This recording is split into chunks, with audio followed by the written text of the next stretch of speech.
आता आपण आलोय गजानन महाराज यांचं भक्त निवासला. मध्ये जाऊन इन्क्वायरी करूया कशा पद्धतीने काय आहे ते. चल.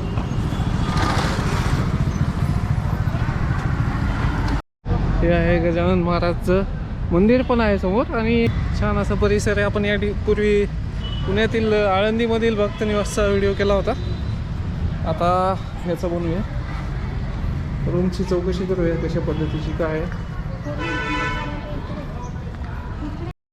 पंढरीचा वारकरी बनवलाय बघा या ठिकाणी भक्त निवास. आणि दोन व्यक्तींसाठी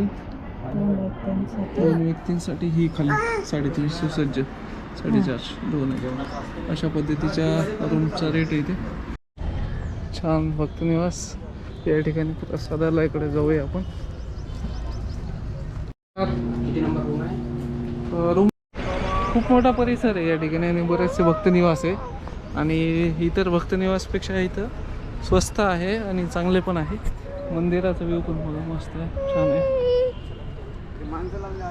म्हणजे बाहेर जिथं साधा रूम आहे तिथं AC रूम इथं त्याच पैशात भेटत भक्त निवासच्या मानानं. त्यामुळे आपण इथंच प्रेफर केलेलं चांगलं राहील. दर्शन रांगकडे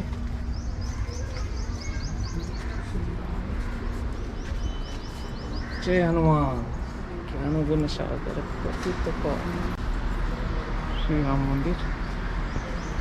हे रामाचं मंदिर आहे आणि गजानन महाराज मंदिर तिकडच्या साईडला आहे. हे गजानन महाराज मंदिर. हे आहे गजानन महाराज मंदिर. छान परिसर आहे ना पूर्ण.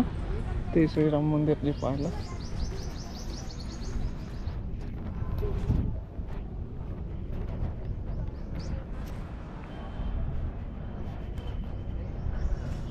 एक व्ह्यू आहे.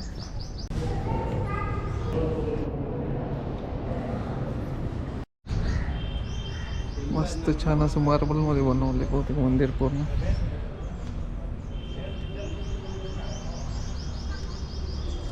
हे राम मंदिर. आणि 60 रुपयात अन्न प्रसादाची व्यवस्था आहे आणि असे भक्त निवास भरपूर आहेत आणि छान व्यवस्था आहे राहण्याची. आपण या ठिकाणी आले तर नक्कीच पंढरपूरमध्ये अशा भक्त निवासलाच नक्की या. आपण इथून निघालो आहे.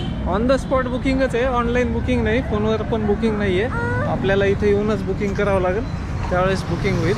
आणि शक्यतो 6 वाजेच्या आत आलं तर चांगलं होईल, कारण 6च्या नंतर जवळपास रूम्स फुल होतात आणि ते सीझन वाईज पण आहे. चला आता व्हिडिओ संपूया, भेटूया नेक्स्ट व्हिडिओ.